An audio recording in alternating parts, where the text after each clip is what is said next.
Nutrition. Nutrition అంటే ఏంటి?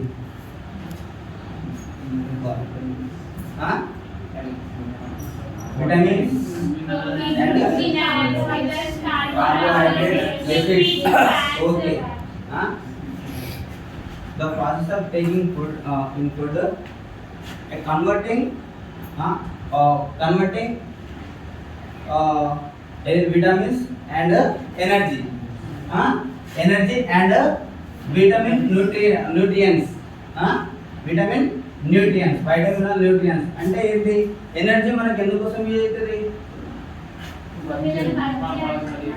మన మీద వర్క్ చేయడానికి. అంటే న్యూట్రిషన్ ఓన్లీ ఎనర్జీకి మాత్రమే యూజ్ అవుతుందా? ఇంకేదైనా యూజ్ అవుతుందా?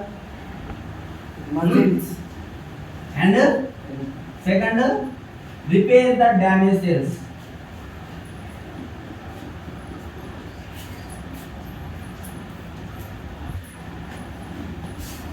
Damage cells, repair the damage cells. Sir ఇది ఎనర్జీ అంటే ఓకే, అంటే మనం ఫుడ్ తీసుకుంటున్నాము, మనకి ఎనర్జీ వస్తుంది, ఇది ఓకే.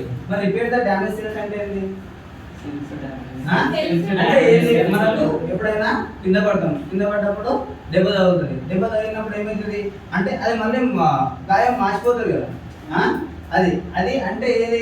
మనకు ఇచ్చే న్యూట్రిషన్ ఏది అంటే మనం ఫుడ్ తీసుకుంటాం కదా, ఆ ఫుడ్లో న్యూట్రియంట్స్ అండ్ విటమిన్స్ ఉంటాయి కదా, ఆ విటమిన్స్ ఏం చేస్తాయంటే మనకు ఆ డ్యామేజ్ సెల్స్ అనేది మంచిగా అంటే క్లియర్ చేస్తాయి అన్నట్టు. ఓకే, నెక్స్ట్ అంతేనా? Repair the damage cells. Okay, nutrition కరెక్టే. అయితే ఓన్లీ న్యూట్రిషన్ అంటే మనం ఫుడ్ ఓన్లీ మనమే తింటామా, లేకపోతే ఇంకా వేరే ఇప్పుడు ప్లాంట్స్ అండ్ ఇంకా లివింగ్ థింగ్స్ ఉంటాయి కదా, ఈ లివింగ్ థింగ్స్ అంటే మన యూనివర్స్లో ఉన్న లివింగ్ థింగ్స్ కు ప్రతి ఒక్కరికి ఫుడ్ అనేది అవసరం. అంటే యూనిసెల్యులర్ టు మల్టీ సెల్యులర్, అంటే ఏది unicellular to multi cellular living things ప్రతి ఒక్క దీనికి మనకు అంటే అమీబా నుంచి ఏది మన హ్యూమన్ బీయింగ్ వరకు ఫుడ్ అనేది అవసరం. ఓకే, అయితే టైప్స్ ఆఫ్ న్యూట్రిషన్. అసలు న్యూట్రిషన్ టైప్స్ ఏమేమి? Nutrition types of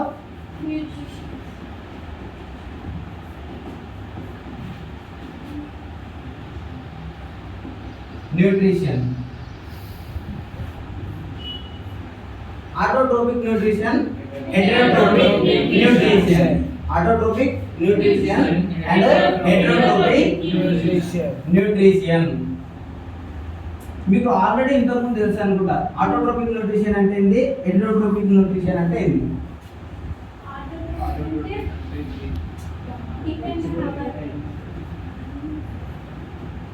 autotrophic nutrition and heterotrophic nutrition. Heterotrophic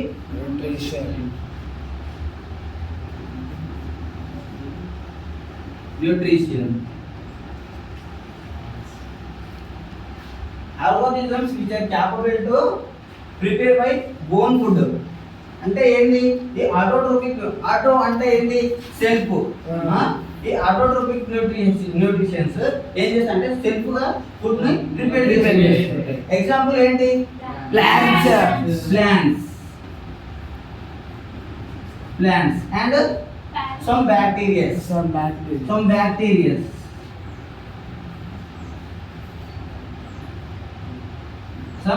bacteria. Heterotrophic nutritions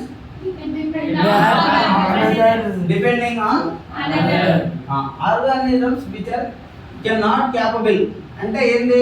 food ని cannot capable by own food, prepared by own food. అంటే ఏంది? own food ని ఇవి ప్రిపేర్ చేసుకోలేవు. ఈ dependence ఏది? ఈ హెటరోట్రోపిక్ న్యూట్రియంట్స్ ఉంటాయి కదా, ఇవి ఆటోట్రోపిక్ న్యూట్రియంట్స్ పైన ఆధారపడతాయి. అంటే ఏంది? For example heterotrophic nutritions animals, birds. ఈ హ్యూమన్ బీయింగ్స్ యానిమల్స్ లోనే వస్తుంది. ఓకే, బర్డ్స్ అంటే ఏంటి? ఇక్కడ ఆటోట్రోపిక్ న్యూట్రిషన్స్ ప్లాంట్స్ ఉన్నాయి కదా, ప్లాంట్స్ మనము తెలుగులో ఏమంటామంటే మనం బిరుదు అని అంటాం. ఒక కవికి ఇంకొక కవి బిరుదాన్ని అంటామా, ఆ విధంగా ప్లాంట్స్ కు ఏది universal food providers, universal food providers, universal food providers. ఎందుకోసం యూనివర్సల్ ఫుడ్ ప్రొవైడర్స్ అని అంటున్నాము అంటే ఈ ప్లాంట్స్ ఏం చేస్తారంటే వాటికి అవసరమైనటువంటి ఫుడ్ ఉంటాయి కదా, వాటికి అవసరమైన ఫుడ్ని అవి తీసుకుంటాయి. తీసుకున్న తర్వాత ఇప్పుడు మనం ఫ్రూట్స్ తీసుకుంటున్నాం, ఫ్రూట్స్. ఇంకా మనం ఇప్పుడు ఫుడ్ ఏంది రైస్ కానీ ఇవి మొత్తం ఎట్లా వస్తున్నాయి మన ప్లాంట్స్ నుంచే కదా. అంటే అవి తీసుకున్న తర్వాత ఇంకా మిగిలిన ఫుడ్ని ఏం చేస్తున్నాయంటే మనకి ఇస్తున్నాయి. అంటే ఏది ఈ యూనివర్స్ మొత్తం దేనిపైన ఆధారపడింది అంటే ప్లాంట్స్ పైనే కదా. మనం ఈ ఫుడ్ లేకపోతే అంటే ప్లాంట్స్ లేకపోతే మనం ఓన్గా ప్రిపేర్ చేసుకుంటామా, మనం ఓన్గా ఫుడ్ని ప్రిపేర్ చేసుకోలేము. కాబట్టి వీటికి ఏమన్నా పేరు ఉందంటే universal food providers, universal food providers. ఈ హెటెరోట్రోపిక్ అంటే యానిమల్స్ కానీ బర్డ్స్ కానీ ఈ లివింగ్ థింగ్స్ అంటే చాలా ఏం చేశారంటే ఈ హెటెరోట్రోపిక్ న్యూట్రిషన్స్ మొత్తము ఆటోట్రోపిక్ న్యూట్రిషన్స్ పైన ఆధారపడి ఉంటాయి. ఓకే, నెక్స్ట్ ఈ ఫోటోసింథసిస్. ఫోటోసింథసిస్ అంటే ఏంటి మీకు తెలుసా? ఏమన్నా ఐడియా ఉందా? లీఫ్ లో గ్రీన్ కలర్,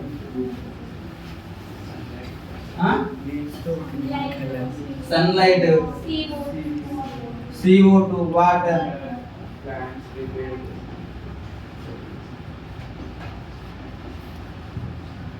ఫోటోసింథసిస్. ఫోటో అంటే ఏంది? ఫోటో అంటే లైట్. సింథసిస్ అంటే ప్రిపరేషన్.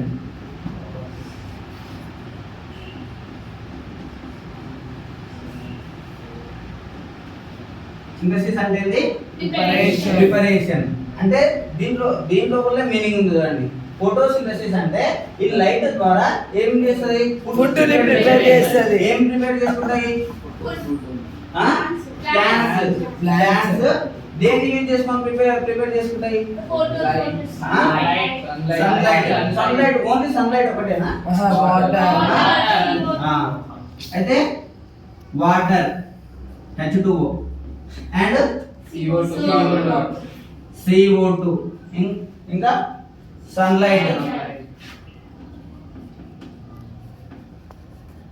సన్లైట్ ఇంకా క్లోరోఫిల్.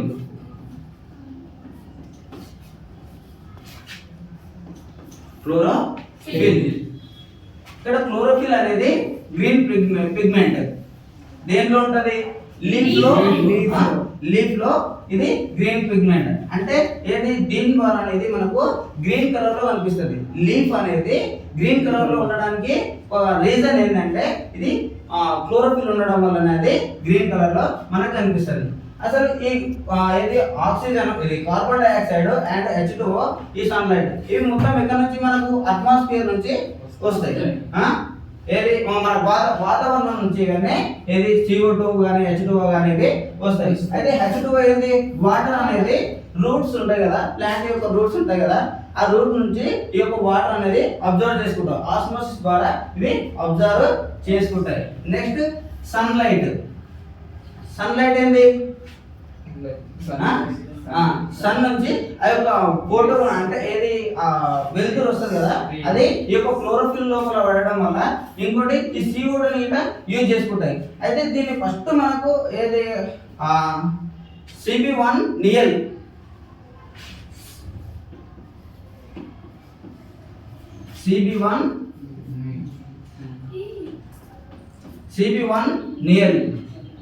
is proposed by ఎప్పుడు అంటే 1931. ఏది? ఒక పర్పుల్ బ్యాక్టీరియా పైన ఈయన అబ్జర్వ్ చేసిండు. ఏది? Purple bacteria.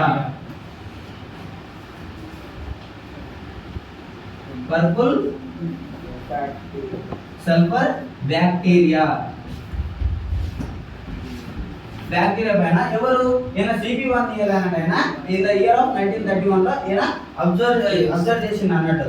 అయితే ఇక్కడ ఈ పర్పుల్ బ్యాక్టీరియా అంటే ఫస్ట్ ఈ ఫోటోసింథసిస్ అనేది ఎవరికి తెలియదు కానీ ఈయన ఏం చేసిందంటే అసలు ఇక్కడ ఏదో జరుగుతుంది అంటే ఏది ఈ కాంతిని అంటే ఈ సన్లైట్ ని యూజ్ చేసుకొని ఇక్కడ ఏదో ఫుడ్ ప్రిపేర్ చేసుకుంటుంది అంటానని ఈ యొక్క పర్పుల్ బ్యాక్టీరియా పైన ఆయన అబ్జర్వ్ చేసినప్పుడు ఇక్కడ ఏమైందంటే మనకు ఈయన ఫస్ట్ ఏం చేసిండు 2 molecules CO2 1 molecule CO2 plus water 2 molecule water to H2 అయితే ఏంది సన్లైట్ ని యూజ్ చేసుకొని ఇక్కడ క్లోరోఫిల్ యూజ్ చేసుకొని ఏమొస్తుంది CH2O plus O2 plus H2O అంటే ఇక్కడ లాస్ట్ ఏమొస్తుంది H2O ప్లస్ H2O అంటే వాటర్ ని రిలీజ్ చేస్తుంది అండ్ ఆక్సిజన్ ని రిలీజ్ చేస్తుంది. కానీ ఇక్కడ సల్ఫర్ బ్యాక్టీరియాలో ఏమైందంటే ఆయన చూసినప్పుడు సల్ఫర్ బ్యాక్టీరియా అంటే ఏంటి H2S ఈ O2 బదులుగా S అంటే సల్ఫర్ అనేది రిలీజ్ అయింది. ఆయన అబ్జర్వ్ చేసింది దేంట్లో సల్ఫర్ బ్యాక్టీరియాలో కాబట్టి సల్ఫర్ అనేది రిలీజ్ అయింది. దాని తర్వాత ఏమైంది ఈ H2O బదులు H2S అనేది రిలీజ్ అయింది. దీని తర్వాత అంటే ఈయన అబ్జర్వ్ చేసింది ఇది అబ్జర్వ్ చేసిన తర్వాత నెక్స్ట్ ఏం చేసిండు ప్లాంట్స్లలో అబ్జర్వ్ చేసినప్పుడు అప్పుడు ఫోటోసింథసిస్ ని చూసిండు. అంటే ఈ రియాక్షన్ ని ఫస్ట్ కనిపెట్టింది ఎవరు CP1 నియల్.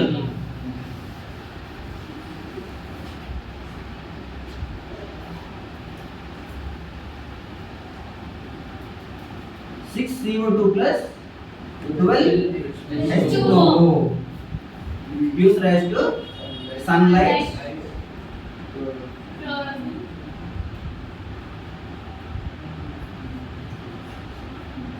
chlorophyll, C6H12O6 plus 6O2 plus 6H2O.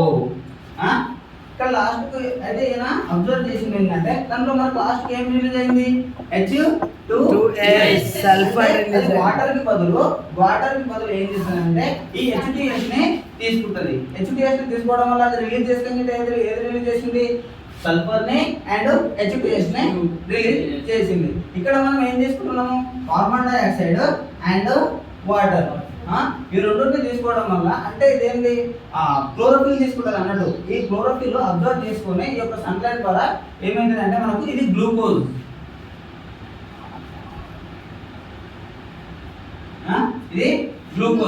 Last మనం ఏమనుకుంటాము ఆక్సిజన్ ఎక్కడ నుంచి వస్తుందంటే మనం సింపుల్ గా ఏమని చెప్తాము ప్లాంట్స్ నుంచి అని కదా. అంటే ఇక్కడ ప్లాంట్స్ నుంచి మనకు అంటే యూజ్ చేసుకోవడం వల్ల ఇక్కడ ప్లాంట్స్ నుంచి ఆక్సిజన్ రిలీజ్ అయింది కదా. నెక్స్ట్ ఇంకా మీరు ఏం చేస్తారు ఎప్పుడన్నా మీరు కూరగాయలు తీసుకొని పోతారు కదా. కూరగాయలు తీసుకొని పోయి ఒక ప్లాస్టిక్ కవర్లో పెడతారు. ప్లాస్టిక్ కవర్లో పెట్టినప్పుడు అది ఏమవుతుంది కొద్దిగా వాటర్ అంటే తీసిన తర్వాత నెక్స్ట్ డే ఇట్లా తీసిన తర్వాత వాటర్ డ్రాప్స్ కనిపిస్తాయి. వాటర్ డ్రాప్స్ ఎక్కడ నుంచి వచ్చినాయి ఈ రియాక్షన్ బట్టి చూస్తే ఇక్కడ వాటర్ డ్రాప్స్ అనేది అవి రిలీజ్ చేస్తుంది. ఓకేనా మనకు అర్థమైంది కదా. ఇప్పుడు ఆ వాటర్ డ్రాప్స్ ఎందుకు వస్తాయి అనేది అర్థమైంది కదా. అంటే ఆక్సిజన్ అండ్ ఏది వాటర్ అనేది రిలీజ్ అవుతుంది. ఓకేనా. అండ్ గ్లూకోజ్ అంటే ఈ ఆటోట్రోప్స్ ఉన్నాయి కదా అంటే ప్లాంట్స్ ఉన్నాయి కదా. ఈ యొక్క ప్లాంట్స్ దేన్ని యూజ్ చేసుకొని మనకు ఫుడ్ ప్రిపేర్ చేస్తాయి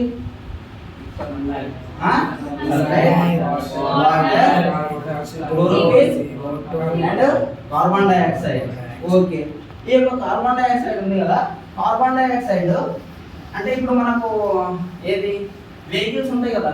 వెహికల్స్ నుంచి ఇక్కడ కార్బన్ డయాక్సైడ్ వస్తుంది. ఇంకోటి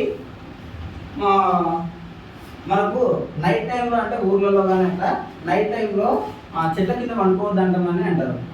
ఎందుకోసం రీజన్ నైట్ టైంలో CO2 ఏంది ప్లాంట్స్ అనేది CO2 ని రిలీజ్ చేస్తాయి. ప్లాంట్స్ అనేది ఇంకోటి మీరు చెట్ల కింద ఉన్నటువంటి చిన్న చిన్న ప్లాంట్స్ ఉంటాయి కదా వాటిని అబ్జర్వ్ చేసేదా మామూలుగా చెట్టు పక్కకు ఉన్నటువంటిది చెట్టు కింద ఉన్నటువంటిది అబ్జర్వ్ చేయండి. అంటే ఆ యొక్క లైట్ ఉంటుంది కదా, ఈ యొక్క సన్ లైట్ పడే దగ్గరనేమో ఆ యొక్క ప్లాంట్ గ్రోతింగ్ అనేది ఎక్కువ ఉంటుంది. అదే సన్ లైట్ పడదు చూడు, అంటే దాన్ని చెట్ల కింద ఉన్నటువంటి ఆ ప్లాంట్స్ కి సన్ లైట్ అనేది పడదు కదా, కాబట్టి దాని గ్రోత్ అనేది తక్కువగా ఉంటుంది. ఓకేనా? Photo synthesis.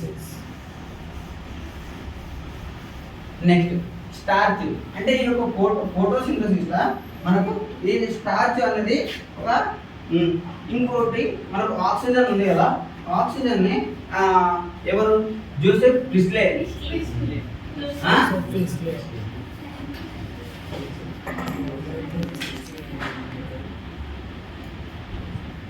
Joseph Priestley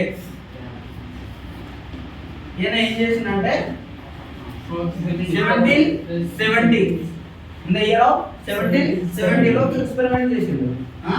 experiment దేనిపైన చేసిండు? ఆక్సిజన్. అసలు ఏంది ఈ యూనివర్స్ మొత్తం అసలు ఆక్సిజన్ పైన డిపెండ్ అయిన, అంటే ఆక్సిజన్ అనేది తెలియదు కానీ ఏదో అంటే మనల్ని బతికిస్తుంది, ఏదో కానీ మనల్ని బతికిస్తుంది. అసలు ఏంది అంటదని ఆయన కనిపెట్టమని అనుకున్నాడు. అంటే ఏ విధంగా కనిపెట్టాలి అంటదని ఏం చేసిందంటే ఒక ఎక్స్పెరిమెంట్ చేసిండు. ఎప్పుడు చేసిందంటే 1770లో ఎక్స్పెరిమెంట్ ఏం చేసిందంటే ఒక మౌస్ అంటే ఒకటి చిన్న గ్లాస్ లాగా తీసుకున్నాడు. ఒక గ్లాస్ ని తీసుకొని దాంట్లో ఒక చిన్న మౌస్ ని అంటే ఏంది ఎలుకని పెట్టిండు. ఎలుకని పెట్టి ఇంకొకటి ఏంది క్యాండిల్ పెట్టినప్పుడు అది ఇక్కడ అంటే ఆక్సిజన్ లేదు కదా, దాంట్లో ఓన్లీ ఏముంది? కార్బన్ డైఆక్సైడ్ ఉంది. కార్బన్ డైఆక్సైడ్ ని అది బతుకుతాయి, మౌస్ అనేది చనిపోయింది అండ్ ఆ క్యాండిల్ అనేది ఆరిపోయింది.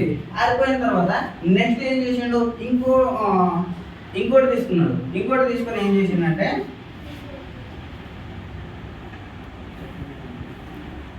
చెట్టు నీకు ఎట్లా తెలుసు ఆల్రెడీ? మార్నింగ్ క్లాస్ అయిపోయిందా? ఇది నెక్స్ట్ ఏంది? ఇంకో దీంట్లో మెంట్ ప్లాంట్ ని తీసుకున్నాడు. మెంట్ ప్లాంట్ ని తీసుకొని ఒక మౌస్ అండ్ ఏది క్యాండిల్ ఉంది కదా దాంట్లో పెట్టిండు. అది ఒక మెంట్ ప్లాంట్ నుంచి వచ్చే ఆక్సిజన్ ఉంటుంది కదా, ఆక్సిజన్ ద్వారా అది ఏమైంది? అది ఎలుక అండ్ ఇదేమో మంచిగా వెలిగింది. ఇంకా ఈ మౌస్ అనేది అంటే బతికింది అన్నట్టు. అంటే దీన్ని ఏదో బతికిస్తున్నది అంటే ఇంకా ఆయనకు అర్థం కాలేదు. అర్థం కాకపోతే ఇప్పుడు ఇది ఏం చేసిండు? ఈ 1770 నుంచి 1774 వరకు ఈ యొక్క ఎక్స్పెరిమెంట్ అనేది చేసిండు. చేసిన తర్వాత ఈయన తర్వాత 1775 లా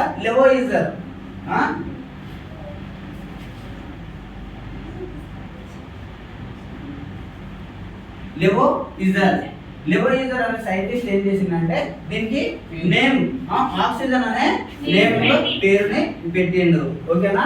లెవోయిజర్ ఆక్సిజన్ అనే నేమ్ ని ఈయన పెట్టింది. ఎవరు? లెవోయిజర్. ఓకే.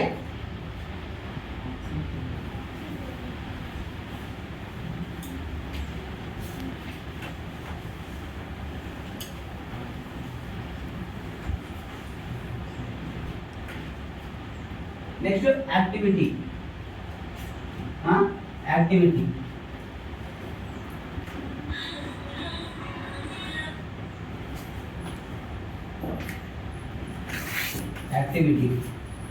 అయితే ఏంది? స్టార్చ్. మనము స్టార్చ్ ని ప్రూవ్ చేయలేదు.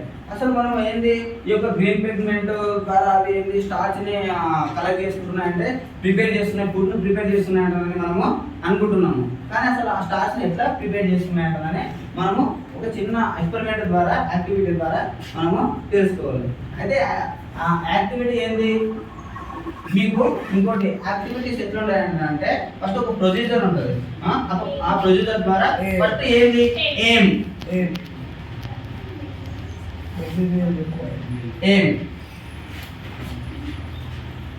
To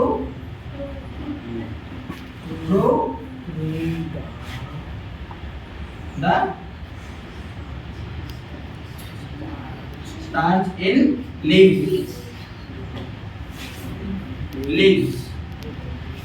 Next, materials required. Materials required. Materials ఏమేమి